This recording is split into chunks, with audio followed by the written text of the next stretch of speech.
Dear students, advanced word power and idioms की इस series में जो सभी कॉम्पिटिटिव एग्जामिनेशंस के लिए इंपॉर्टेंट है, आज जो हम इडियम ले रहे हैं वह है an axe to grind. Axe का मतलब यहां पर होता है कुल्हाड़ी से। क्लियर है? तो पूरे जो इडियम का मीनिंग है, इसका मतलब है किसी भी काम में या पर्पस जो भी काम है उसमें अपना खुद का निजी स्वार्थ होना या निजी उद्देश्य होना। क्लियर? यानी कहने का मतलब है कि ए सेल्फिश इंटरेस्ट और रीजन फॉर डूइंग समथिंग और एन अल्टीरियर मोटिव, यानी अपना स्वार्थ, बस निजी स्वार्थ के लिए कोई उद्देश्य रखना या फिर कोई काम करना, यानी अपना निजी स्वार्थ होना। एसएससी ने जब ये पूछा था तो इसमें जो सेंटेंस दिया था वो तो यह था, और जो ऑप्शन था वो था to have a selfish interest.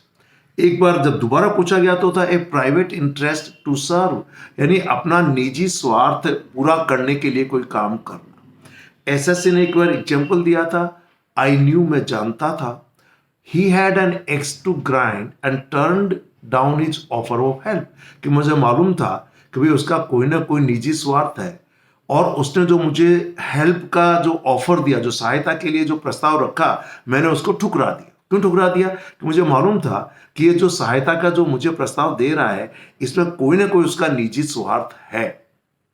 Next sentence है, beware of anyone who has an axe to grind when offering help और एडवाइस, कि भाई उन लोगों से सावधान रहो जब वो आपको कोई सहायता या सलाह का प्रस्ताव देवे, तो इस बात से सावधान रहे कि क्या इसके पीछे उनका कोई निजी स्वार्थ तो नहीं है। और लास्ट सेंटेंस है, his support for the new policy came with an axe to grind as it benefited his own business, कि इस नई पॉलिसी के लिए जो उसका समर्थन आया है वो एक तरीके से निजी स्वार्थ के लिए आया है, क्योंकि इस नई पॉलिसी से उसके बिजनेस को फायदा होना है। तो जब बिजनेस को फायदा होगा इसीलिए उसने इस पॉलिसी का समर्थन कर दिया। इसका मतलब है कि उसमें ये जो मैंने यहाँ हिंदी में लिखा, किसी भी काम में अपना निजी स्वार्थ होना या निजी उद्देश्य होना। तो एन एक्स टू ग्राइंड या to have an axe to grind, इसको कंप्लीट भी वर्ब के साथ जनरली हैव का यूज होता है।